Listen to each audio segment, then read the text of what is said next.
situation surrounding President Trump's handling of the Ukraine conflict is complex and has shifted following the Alaska summit. The general state of the issue is one of heightened diplomatic activity, but without a clear path to resolution. While Trump and Putin held high-level talks, no concrete agreements were announced, leaving Ukraine and its European allies in a state of uncertainty. A key development is Trump's pivot from advocating for a ceasefire to a peace agreement, a term that aligns more with Russia's position. This shift, combined with Trump's public praise for Putin and his seemingly harsh treatment of Zelenskyy, has created concern among Western allies that Ukraine's interests may be compromised. Zelenskyy is now scheduled to meet with Trump in Washington to advocate for his country's position and ensure that Ukraine has a seat at the table in any future negotiations, potentially in a trilateral format. The global community is now watching to see if this renewed diplomatic push will lead to a meaningful end to the conflict, or if it will simply serve to prolong the war on the ground while diplomatic maneuvering continues. President Trump's contrasting approaches to Putin and Zelenskyy are rooted in a combination of his long-held diplomatic style and specific geopolitical objectives. Reasons for the approach to Putin. Trump has consistently favored direct, personal engagement with foreign leaders, believing he can make deals through one-on-one talks.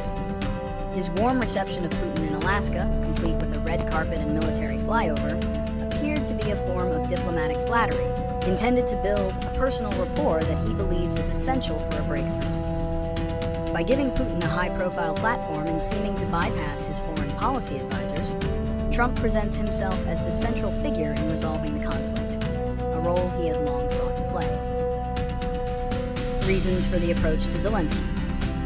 The contrasting approach to Zelenskyy seems to stem from a perceived power dynamic. Unlike with Putin, Trump has been more openly critical of the Ukrainian leader, even going so far as to suggest it is up to him to get it done. By seemingly putting the onus on Ukraine, and by shifting his focus from a ceasefire to a peace agreement, Trump is advancing a position that appears more favorable to Russia's long-term demands. This gives the impression that he is trying to broker a deal that may require Ukraine to make significant concessions, a strategy that has alarmed Ukraine and its allies. The consequences of Trump's contrasting approaches are a source of significant concern for Ukraine and its European allies. His warm reception of Putin, coupled with a more confrontational stance toward Zelenskyy, has been widely interpreted as a symbolic victory for the Kremlin, validating Russia's position on the world stage and breaking its diplomatic isolation. Furthermore, Trump's shift from demanding a ceasefire to pursuing a peace agreement is seen by critics as a move that could pressure Ukraine into making territorial concessions. While Trump is now signaling a willingness to discuss security guarantees for Ukraine, many fear that this new approach could sideline Ukraine's core interests. The lack of a clear agreement on a path forward has left the door open for continued fighting on the ground, even as diplomatic efforts intensify.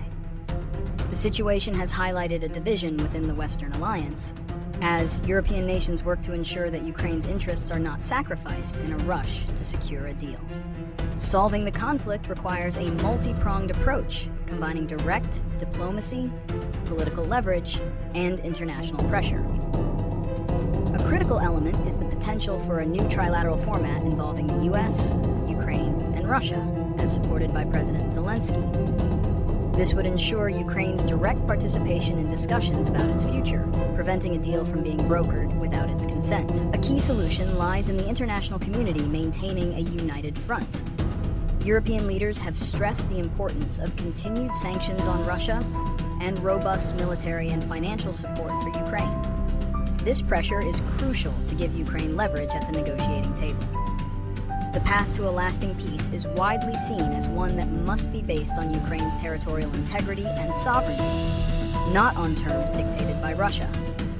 A potential peace agreement would need to include strong security guarantees for Ukraine to deter future aggression, a point that has gained more attention following the Alaska summit. Ultimately, any viable solution must stop the fighting and provide a path for the peaceful resolution of